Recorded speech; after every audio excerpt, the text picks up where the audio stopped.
አክብሮታይ ሰላምታችን በያላችሁበት ይድረስ የተወደዳችሁ የኢትዮ ፎረም ቤተሰቦች እነሆ የዕለቱን ዘገባዎቻችንን ከዚህ እንደሚከተለው ወደ እናንተ ማድረስ ጀመርን። አበይት ነጥቦቹን በቅድሚያ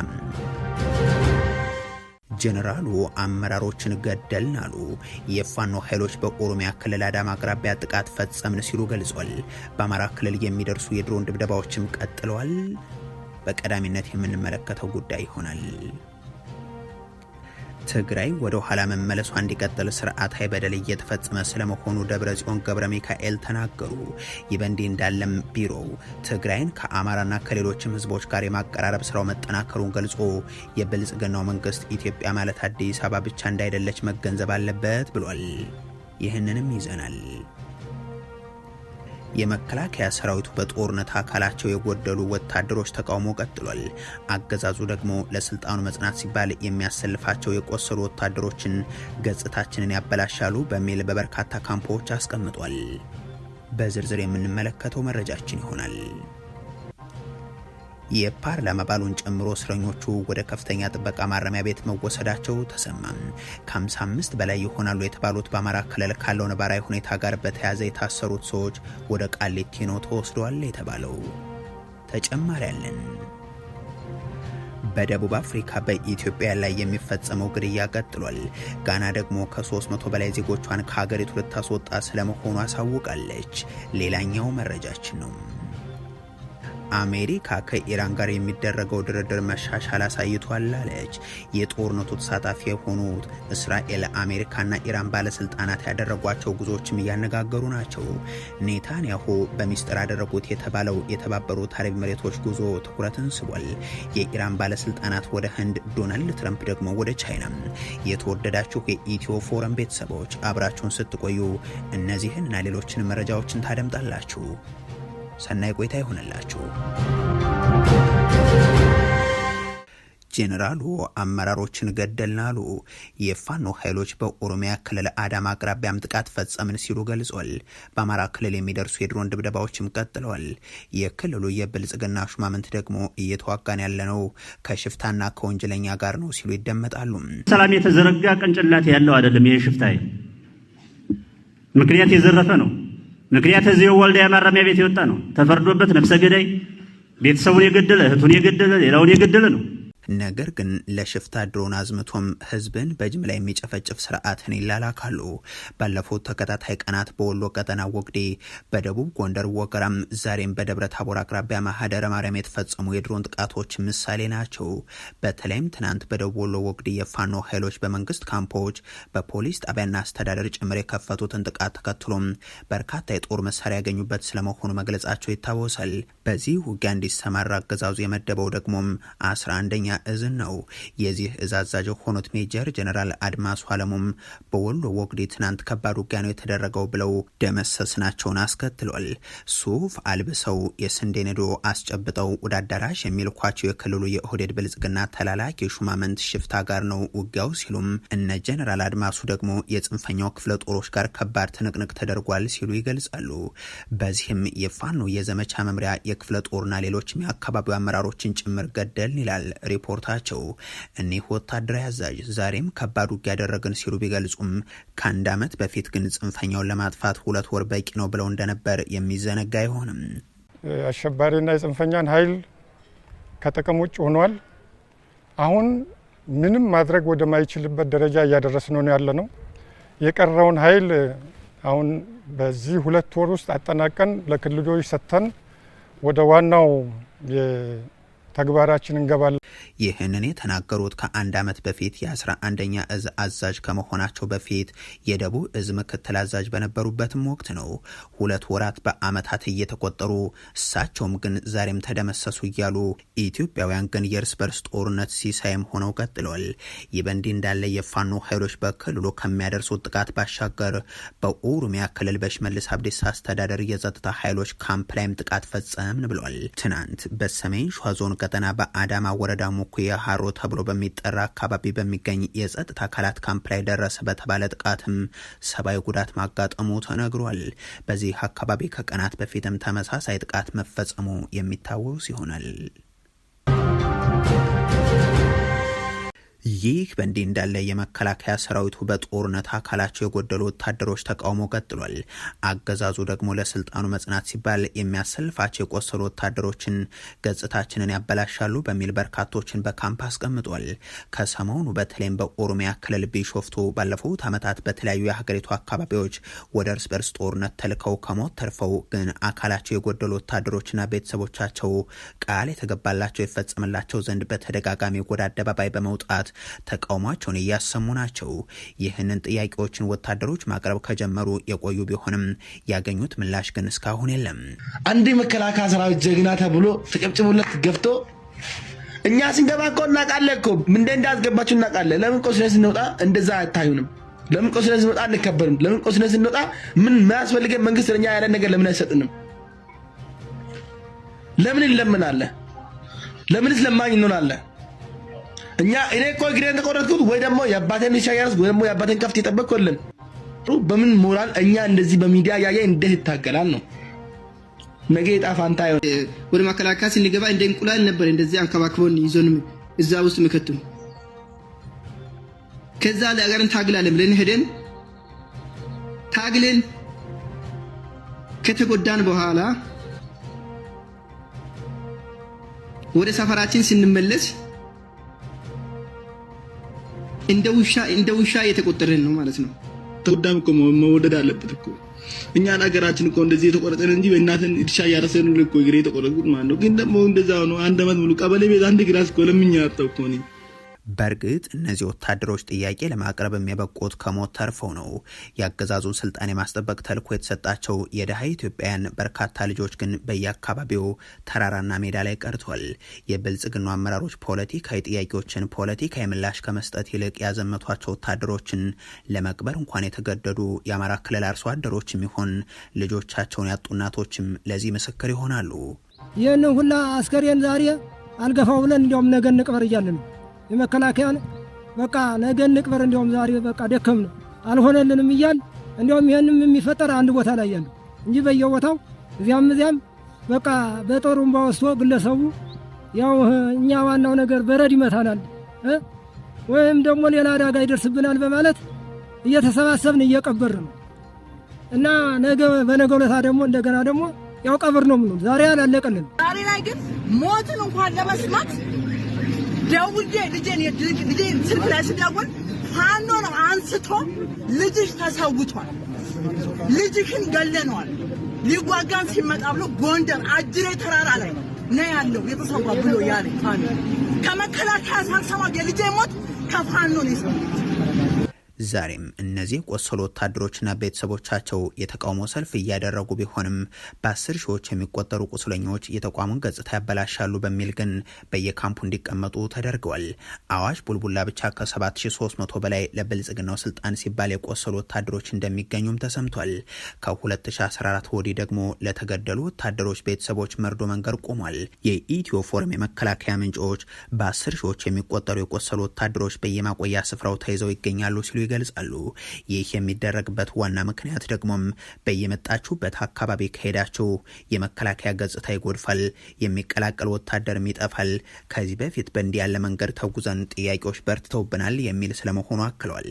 በ2013 በ2014 እንደዚሁም በ2015 በርካታ ኃይል በቦርድ የተሰናበተ ቢሆንም ከዛ በኋላ ግን በቋሚነት ተረጅ ሆኖም በዋና ዋና ካምፖች ብቻ እንዲቀመጥ የሆነው የቆሰለ ወታደር አሃዝም ከ30 ሺህ እንደሚልቅ ይጠቁማል።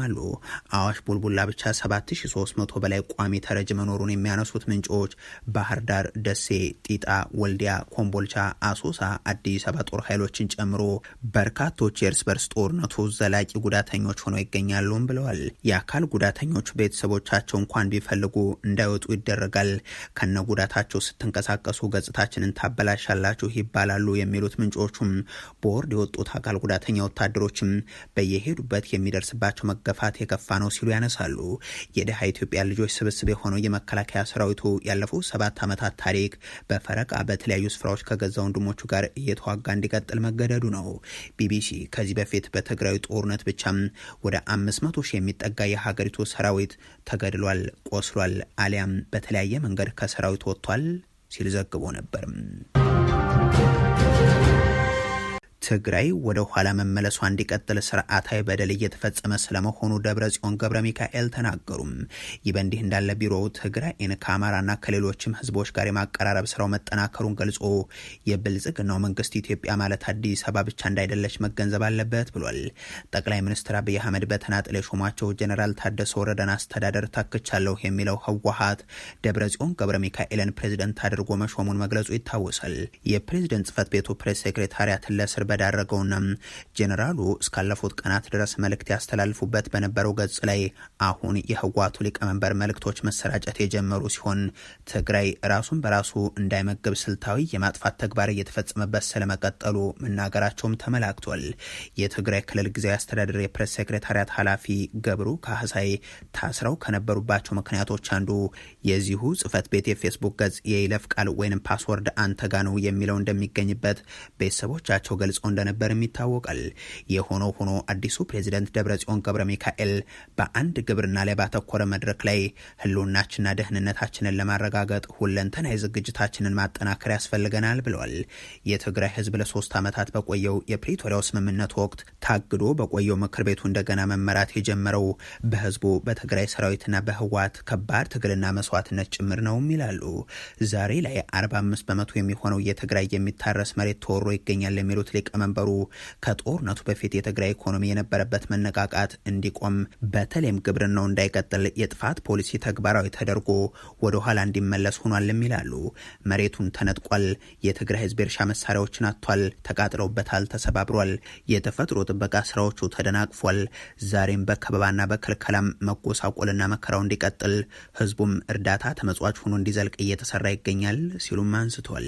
አሁን ካለንበት ቀውስ ለመውጣት ሁሉንም አቅሞች ማስተባበር ያሻል የሚለውንም ጠቁመዋል። ይህ በእንዲህ እንዳለ የክልሉ ብዝሃነትና ግንኙነት ተቋም ከጎረቤት ክልል ህዝቦች ጋር ያለው ትስስር እንዲጠናከር እየተሰራ ነው ብሏል። በጦርነቱ ወቅትም ችግሩ ይበልጥ ጉዳት እንዳያመጣም የህዝብ ለህዝብ ግንኙነቱ ቀጥሎ መቆየቱ አስተዋጽኦ አድርጓል ያሉት ኃላፊው ካላዩ አሰፋም የአማራና የአፋር ህዝብ ጋር የትግራይ ህዝብ ጋር የሚቆምበት ትስስር እየተፈጠረ ነው ብሏል። የኢትዮጵያ መንግስትም ሀገር ማለት ዋና ከተማ ብቻ ለመሆኑን አውቆ የሚጠበቅበትን ኃላፊነት ይወጣም፣ በሀገሪቱ ሁሉን አቀፍ ሽግግር ይፈጠር ሲሉም ጥሪ አቅርቧል። ኢትዮጵያ ማለት አዲስ አበባ ማለት አይደለች። ኢትዮጵያ ማለት የክልል ከተሞች ማስዋቡ የሚለውጣት የሚቀይራት ሀገር አይደለች። ከመሰረቱ ምን አይነት ስትራቴጂና ስልት ነው ነድፎ አገሪቱ ለማሻገር እየሰሩ ያሉት ብለን ካየን ከከተማ እና ከመዝናኛ ግንባታ ውጭ ለኢኮኖሚያዊ እድገት የሚጠቅሙ የኢኮኖሚ ስትራቴጂዎች ሲነድፉና ሲሰሩ አይታይ። ስለዚህ ይህንን ነገር እንዴት መታደግ ይቻላል የሚለውን ቶሎ ብሎ ወደ ሰላማዊ ውይይት የሽግግር ሂደት ገብቶ ሁሉም አለኝ የሚለውን አማራጭ አቅርቦ የፓርላማ አባሉን ጨምሮ እስረኞች ወደ ከፍተኛ ጥበቃ ማረሚያ ቤት መወሰዳቸው ተሰማ። ከ55 በላይ ይሆናሉ የተባሉት በአማራ ክልል ካለው ነባራዊ ሁኔታ ጋር በተያያዘ የታሰሩ ሰዎች ወደ ቃሊቲ ተወስደዋል ተብሏል። አቶ ዮሐንስ ቦያለው፣ ክርስቲያን ታደለና የመሳሰሉ ፖለቲከኞች እንደዚሁም ጋዜጠኞችን ጨምሮም በተለያየ መዝገብ የብልጽግናው መንግስት በሽብር ወንጀል የከሰሳቸው እስረኞቹ በቂሊንጦ ቀጠሮ ማረሚያ ማዕከል ቆይተዋል። ትናንት ግን እነዚህ የፖለቲካ እስረኞችና ጋዜጠኞች ወደ ከፍተኛ ጥበቃ ቃሊቲ መዘዋወራቸው የተነገረ ሲሆን ከ55 በላይ እንደሚሆኑም ጠበቆቻቸው ለኢትዮ ፎረም አረጋግጠዋል። ተለይተው እንዲወሰዱ ከተደረጉ በኋላም ቆርቆሮ በቆርቆሮ በሆኑ ማጎሪያ ክፍሎች ውስጥ ተነጥለው እንዲታሰሩ መደረጋቸውን ቤተሰቦቻቸው መናገራቸውንም ገልጿል። ከነዚህ እስረኞች ውስጥ አብዛኞቹ የአዋሽ አርባና የሰመራ ወታደራዊ ካምፖች ውስጥን ጨምሮም በተለያዩ ስፍራዎች ከፍተኛ የሚባሉ የሰብአዊ መብት ጥሰቶች ሲፈጽምባቸው የቆዩም ናቸው። በቅርቡም በቂሊንጦ ማረሚያ ቤት የሰብአዊ መብት ጥሰት ፈጽሟል የተባሉ የፖሊስ አባላት ክስ ሊመሰረትባቸው ስለመሆኑ መዘገባችን የሚታወስ ነው። በእናቱ ዮሐንስ ቦያለውና ክርስቲያን ታደለ መዝገብ ስር በሚገኙ ተከሳሾች ላይም የቂሊንጦ ማረሚያ ቤት አመራር የሆኑት ኢንስፔክተር ድሪባ ሰንበታ በፈጸሙት የሰብአዊ መብት ጥሰት የፌደራል ፖሊስ ምርመራ ጣርቶ ለአቃቤ ሕግ ማቅረቡ በፍርድ ቤት ማሳወቁም እንዲሁም የማረሚያ ቤቱ ጥበቃና ደህንነት ኃላፊ የሆኑት ኢንስፔክተር ድሪባ ሰንበታም ከወራት በፊት በሽብር ወንጀል ተጠርጥረው በማረሚያ ቤት የሚገኙትን ተከሳሾች ደብደ ደብድበዋል፣ ጠያቂ ቤተሰቦቻቸውን አዋርዷል፣ የአማራ ህዝብን በጅምላ ተሳድበዋል ሲሉ እነዚህ የፖለቲካ እስረኞች ለፍርድ ቤት በማመልከታቸው ነው ምርመራ የተጣራባቸው። አሁን ደግሞ እነዚህ እስረኞች ከቂሊንጦ ወደ ቃሊቲ እንዲዘዋወሩ የተደረጉ ሲሆን ምክንያቱ ግን በግልጽ እንዳልተነገረም የቤተሰብ ምንጮች አሳውቋል። በደቡብ አፍሪካ በኢትዮጵያውያን ላይ የሚፈጸመው ግድያ ቀጥሏል። ጋና ደግሞ ከ300 በላይ ዜጎቿን ከደቡብ አፍሪካ ልታስወጣ ነው ተብሏል። በደቡብ አፍሪካ ውስጥ ከቅርብ ጊዜ ወዲህ በተከታታይ በኢትዮጵያውያን ላይ ያነጣጠረ ግድያ እየተከናወነ ስለመሆኑ በተደጋጋሚ ተዘግቧል። ከነዚህ ውስጥ ከቀናት በፊት ቁርሳቸውን በመመገብ ላይ እያሉ የተገደሉ 4 ዜጎች ጉዳይ መነጋገሪያ ነበር። አሁን ደግሞ የሱቅ ባለቤት የሆነ ኢትዮጵያዊ ላይ ግድያ ስለመፈጸሙ ዴይሊ ሰን ዘግቧል።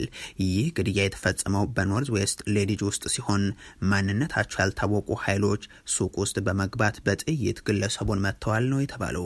ከዚህ ጋር በተያያዘም በተለያዩ ሀገራት የተለያዩ እርምጃዎች እየተወሰዱ እንደሆነም ይታወቃል። ጋናም 300 የሚሆኑ ዜጎቿን በሌሎች የአፍሪካ ሀገራት ዜጎች ላይ ያነጣጠረ መጤጠል ጥቃት ከበረታባት ደቡብ አፍሪካ ልታስወጣ ነው ተብሏል። ውሳኔውን ይፋ ያደረጉት የጋና የውጭ ጉዳይ ሚኒስትር በደቡብ አፍሪካ የሚገኙ የሀገሪቱ ዜጎች እገዛ ፍለጋ መመዝገባቸውን አሳውቋል። ደቡብ አፍሪካዊ ሆኑ የሌሎች የአገሪቱ ዜጎች ላይ ያነጣጠረው ዘመቻም ኢትዮጵያውያንን በተለየ ኢላማ ያደረገ ነው። በፕሪቶሪያ የሚገኘው የኢትዮጵያ ኤምባሲም ኢትዮጵያን ዜጎች ግድያ፣ የጸጥታና የደህንነት ስጋት እንደዚሁም የንብረት ዘረፋና ውድመት እንደገጠማቸው ገልጾም አሁን ያለው ችግር መፍትሄ እስከሚያገኝ ድረስ ሁሉም ኢትዮጵያውያን ከወትሮ በተለየ መልኩ በመተባበርና በመረዳዳት ከሌሎች የአፍሪካ ስደተኞች ጋር በመቀናጀት ራሳቸውንና ንብረቶቻቸውን እንዲጠብቁ መክሯል። የደቡብ አፍሪካ ባለስልጣናት ጥቃቶቹን አውግዘው እርምጃ እንደሚወስዱ ቢገልጹም ህገወጥ ስደት ከፍተኛ ችግር እንደሆነ ግን አክለው ሲናገሩ ይሰማሉ። ከጋና በተጨማሪ ኬንያ፣ ማላዊ፣ ሌሴቶና ዚምባብዌን በደቡብ አፍሪካ የሚኖሩ ዜጎቻቸው ከፍተኛ ጥንቃቄ እንዲያደርጉ ከዚህ በፊት ማስጠንቀቂያ ሰጥተው ነበር። ናይጄሪያ ደግሞ ከ130 በላይ የሚሆኑ ዜጎቿን ሀገራቸው እንዲወሰዱ ጥያቄ ማቅረባቸውን ከዚህ በፊት መግለጿ ይታወሳል። አሜሪካ ከኢራን ጋር የሚደረገው ድርድር መሻሻልን አሳይቷል አለች። የጦርነቱ ተሳታፊ የሆኑት እስራኤል፣ አሜሪካና ኢራን ባለስልጣናት ጉዞዎችም እያነጋገሩ ናቸው። ቤንያሚን ኔታንያሁ ሚስጥራዊ ጉዞውን ወደ ተባበሩት አረብ ኤምሬቶች አድርጓል። የኢራን ባለስልጣናት ወደ ህንድ፣ ዶናልድ ትረምፕ ደግሞ ወደ ቻይና። በዚህ መካከል የተናገሩት የአሜሪካ ምክትል ፕሬዚደንት ጄዲ ቫንስ ከኢራን ጋር ያለው ድርድር ለውጦች እየታዩበት ነው ብሏል። ዶናልድ ትረምፕ በርካታ የአሜሪካ ልዑካን ቡድን አባላትን በመምራት በ10 ዓመታት ውስጥ በቻይና ጉብኝት በማድረግ የመጀመሪያው በመሆን ቤጂንግ ናቸው። ለወራ ሲጠበቅ የነበረው ይህ የፕሬዚደንት ትረምፕ የቻይና ጉብኝት ከፕሬዚደንት ሺጂንፒንግ ጋር ችግር በገጠመው የሁለቱ ሀገራት የንግድ ግንኙነት፣ በኢራን በሚደረገው ጦርነትና አሜሪካ ለታይዋን ስለምትሸጠው የጦር መሳሪያ ይወያያሉ ተብሎም መገለጹ ይታወሳል። በሌላ በኩል የኢራን ባለስልጣናት ደግሞ ጉዟቸውን ወደ ህንድ አድርገዋል። የብሪክስ የውጭ ጉዳይ ሚኒስትሮች ስብሰባን ለመታደም የኢራን ምክትል የውጭ ጉዳይ ሚኒስትር ካዚም ጋሪባባዲን ጨምሮ ኢራናውያን ባለስልጣናት ወደ ኒው ዴልሂ መሄዳቸው ተነግሯል። የኢራን ባለስልጣናት ከህንድ አመራሮች ጋር እንደተገናኙም ተዘግቧል። የኢራን የውጭ ጉዳይ ሚኒስትር ቃል አቀባይ አሜሪካ ኢራን ላይ ሌላ ዙር ጥቃት ልትከፍት የምትችልበት እድል ስለመኖሩ ከኢንዲያ ቱዴይ ግሎባል ጋዜጣ ተጠይቀው መከላከያ ኃይላችን ለማንኛውም ሁኔታ ዝግጁን መሆኑን ላረጋግጥላችሁ፣ የኢራን መሬትን ለመርገጥ የሚደፍር ማንኛውም አካል ይጸጸታል የሚል ምላሽም ሰጥቷል። ይህ በእንዲህ እንዳለ የእስራኤሉ ጠቅላይ ሚኒስትር ቤንያሚን ኔታንያሁ አሜሪካና እስራኤል ከኢራን ጋር ባደረጉት ጦርነት ወቅት ወደ ተባበሩት አረብ ኤምሬቶች እጅግ ሚስጥራዊ የሆነ ጉዞ አድርገው እንደነበር ጽህፈት ቤታቸው አጋልጧል። ጠቅላይ ሚኒስትሩ በዚህ ድብቅ እና ወሳኝ ጉዟቸው ከተባበሩት አረብ ኤምሬቶች ፕሬዚደንት ሼህ መሐመድ ቢን ዛይድ ጋር የተገናኙ ሲሆን ይህ ታሪካዊ ክስተት በሁለቱ ሀገራት መካከል ያለው የጠበቀ ግንኙነትን የሚያሳይ ነው ሲልም የጠቅላይ ሚኒስትር ጽህፈት ቤቱ በይፋ አሳውቋል። ከዚህ ሚስጥራዊ የዲፕሎማሲና የጸጥታ ግንኙነት ጋር በተያያዘም እየወጡ ያሉ መረጃዎች እንደሚያመላክቱት ከሆነም በጦርነቱ ወቅት እስራኤል አይረንዶም በመባል የሚታወቀውን ዘመናዊ የጸረ ሚሳኤል መከላከያ ስርዓት ከሚያንቀሳቅሱ ወታደሮች ጋር ወደ ተባበሩት አረብ ኤሚሬቶች ልካ እንደነበርም ተረጋግጧል። ዎል ስትሪት ጆርናል የአረብ ባለስልጣናትና ጉዳዩን በቅርበት የሚያውቁ ምንጮችን ጠቅሶ እንዳስነበበው የእስራኤሉ የስለላ ተቋም ሞሳድ ኃላፊ የሆኑት ዴቪድ ባርኒያ በጦርነቱ ጦርነት ወቅት ቢያንስ ለ2 ጊዜያት ያክል ወደ ተባበሩት አረብ ኤሚሬቶች በመጓዝ በጋራ የጸጥታ ቅንጅታዊ ስራዎች ላይ መክሯል። ከዚህም አልፎ ሁለቱ ሀገራት በኢራን ግዙፍ የፔትሮ ኬሚካል ተቋም ላይ የተፈጸመው ከባድ ጥቃትን በጋራ እንዳቀናጁም ተዘግቧል። እስራኤልና የተባበሩት አረብ ኤሚሬቶች እንደ ፈረንጆቹ አቆጣጠር በ2020 ይፋዊ የዲፕሎማሲ ግንኙነታቸውን ማድረጋቸው የሚታወስ ሲሆን ከዚህ ስምምነት በፊትም ቢሆን በ2018 ኔታንያሁ ከሼህ መሐመድ ቢን ዛይድ ጋር ሚስጥራዊ ውይይት ለማድረግ ወደ ተባበሩት አረብ ኤሚሬቶች አቅንተው እንደነበር መረጃዎች ያመለክታሉ።